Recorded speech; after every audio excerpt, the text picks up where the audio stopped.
ketika sampai di rumahnya, lalu terdakwa masuk ke dalam kamarnya untuk mengisi atau mengecas handphone karena baterainya sudah lowbat. Mungkin waktu itu yang disimpan dulu di sana mungkin motor ya, motor dengan handphone dua yang punya Danu. Iya. Nah, terus saya istirahat sambil menonton TV seorang diri sampai pukul 16, lalu sholat dan makan terus menonton TV lagi seorang diri karena Danu sedang keluar. Lalu pukul 18 WIB saya sholat, lalu saya menonton TV sampai dengan pukul 21.00 WIB. Saya tidur seorang diri, lalu... Salam analisa, salam kehidupan, salam sehat, sahabat-sahabat AK. Kita menganalisa dakwaan Danu, sahabat-sahabat AK. Di dalam dakwaan tersebut, sahabat-sahabat AK, kita mulai saja sekitar jam 17 sampai 21, Danu dikatakan ada di warnet, sahabat-sahabat AK.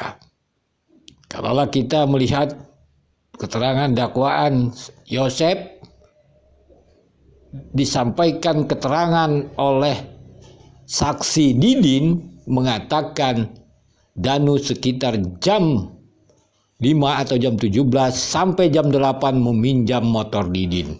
Sahabat-sahabat AK, ini pertanyaannya, kemana? Ya kalau dia tidak meminjam berarti sekitar jam 5 sampai jam 8 dia ada di sana. Karena itu duduk permasalahannya, tinggal pilih saja sahabat-sahabat AK. Lalu sahabat-sahabat AK, kalau kita tahu di hari itu adalah di saat ngeliwet di rumah Yoris. Mari kita nanti dengarkan BAP tanggal 20 bulan 8 tahun 2021 tentang BAP Waidah. Ini sudah AK bahas, nanti lihat video selengkapnya sahabat-sahabat AK. Itu sekitar jam 16 di BAP tersebut mengatakan Waidah sendiri. Dan sampai malamnya, sahabat-sahabat AK, jam 21, Waidah tidur. Sahabat-sahabat AK.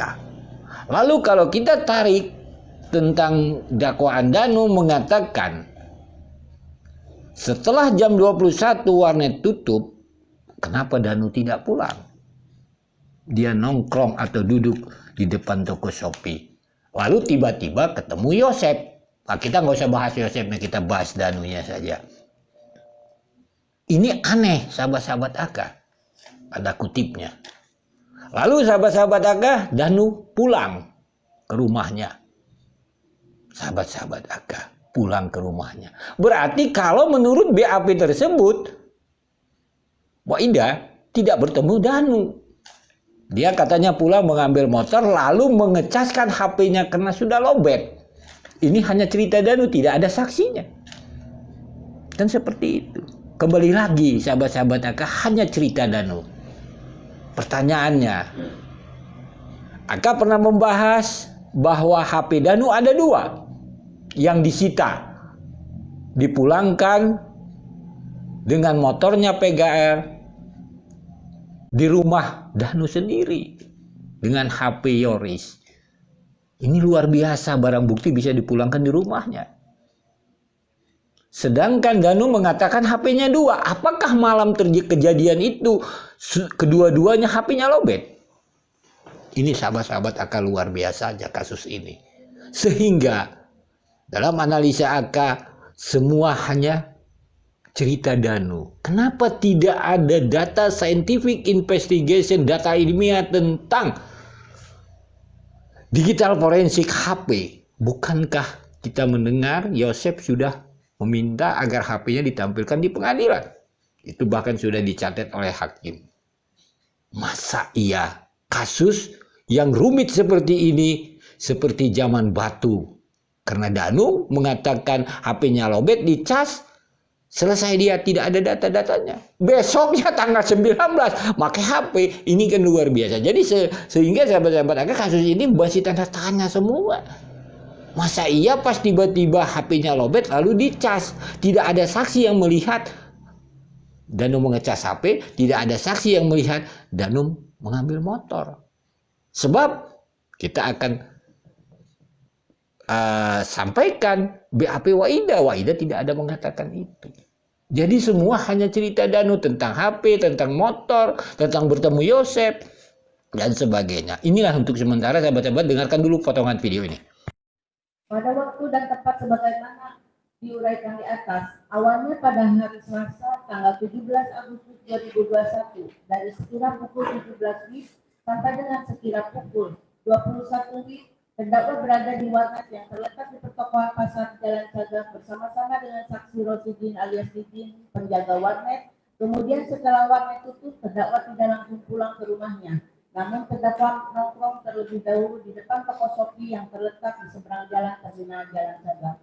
Bahwa pada saat terdakwa nongkrong tersebut, tiba-tiba datang saksi Yosef Hidayah dengan menggunakan sepeda motor Honda Scoopy warna merah dari arah tubuh Jalan Cagak menghampiri terdakwa. Lalu saksi Yosef Hidayah mengatakan kepada terdakwa, "Nu, bantuan Amang," atau "Nu, bantuin Paman." Lalu terdakwa menjawab, "Bantuan naon?" atau "Bantuin apa?" Namun saat itu saksi Yosef Hidayah tergesa-gesa menjalankan sepeda motornya dan berbalik kembali menuju ke arah tubuh Jalan Cagak ke arah rumah saksi Yosef Hidayah. Bahwa selanjutnya melihat keadaan dan mendengar perkataan dari saksi Yosef Hidayah tersebut, kemudian terdakwa pulang ke rumahnya yang tidak jauh dari toko Shopee pertokohan Pasar Jalan Cagak dengan berjalan kaki untuk mengambil sepeda motor milik terdakwa. Dan ketika sampai di rumahnya, lalu terdakwa masuk ke dalam kamarnya untuk mengisi atau mengecas handphone karena baterainya sudah lowbat. Setelah itu terdakwa mengeluarkan sepeda motor Yamaha Vega ZR warna hitam miliknya dari dalam rumah. Selanjutnya dengan mengendarai sepeda motor Yamaha Vega ZR warna hitam, terdakwa menuju ke arah Ciseti dengan maksud untuk menyusul saksi Yosef Hidayah. Semuanya terkait Kang Danu kemarin diminta keterangan sebagai saksi. Nah, katanya mendengar sekarang sampai saat ini itu Mamah juga kemarin dengar juga dari Wayeti ya bahwa sekarang sudah plong Pak Yuris dan Danu sudah bisa dikatakan tidak terlalu ditekan, terlalu ditanya terus kan seperti itu. Nah, mungkin bisa dijelaskan karena memang katanya kan handphone juga sekarang sudah dikasihkan lagi. Ya, alhamdulillah. Ya posisi itu pas Danu disita itu kan pas hari Kamis. Udah kejadian itu kan emang dari situ HP udah disita. Ya. Yang terakhir Danu kemarin itu hari Selasa, Selasa nggak tahu Rabu gitu. Alhamdulillah ya posisinya.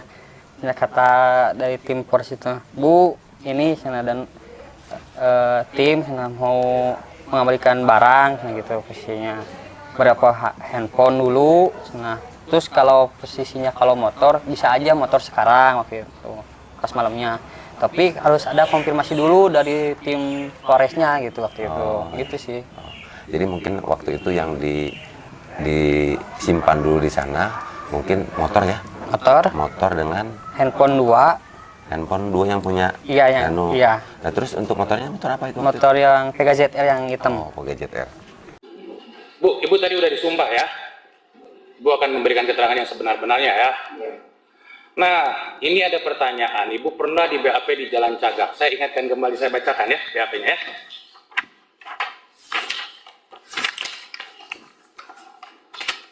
Ini ada BAP tanggal 20 Agustus 2021, berarti 2 hari setelah kejadian ya Bu ya. Ibu diperiksa oleh Pak Karsa di sini. Di pertanyaan nomor 7-nya, mohon izin majelis, apakah saudari sempat mengunjungi rumah saudara Tuti yang beralamatkan di Kampung Ciseti, Kecamatan Jalan Cagak, Kabupaten Subang, sebelum peristiwa diduga pembunuhan tersebut? Apabila tidak, apakah aktivitas saudara pada tanggal 17 Agustus 2021 sampai dengan 18 Agustus 2021 pukul 7.30 WIB pada saat saudari pertama kali mendengar peristiwa diduga pembunuhan tersebut? Jelaskan. Ini pertanyaannya. Ibu jawab nih. Jawabannya seperti ini. Saya sebelumnya tidak pernah mengunjungi rumah saudari Tuti yang beralamat di Kampung Ciseti, Jalan Cagak sebelum peristiwa diduga pembunuhan tersebut. Dan aktivitas saya awalnya pada tanggal 17 Agustus 2021 pukul 8 WIB saya berada di rumah memasak dan bersih-bersih dan di rumah saya bersama saudara Danu sampai pukul 10 WIB. Lalu saya istirahat sambil menonton TV seorang diri sampai pukul 16. Lalu sholat dan makan terus menonton TV lagi seorang diri karena Danu sedang keluar. Lalu pukul 18 WIB saya sholat, lalu saya menonton TV sampai dengan pukul 21.00 WIB. Saya tidur seorang diri, lalu bangun WIB, sholat bersama Danu di rumah. Lalu pukul 7.30 WIB datang saudara Yosef ke rumah. Itu keterangan Ibu. Tidak bukan. Ya, Ibu tanda tangan ini, Bu. Ibu makanya saya tanya dulu, ini kan tanda tangan Ibu.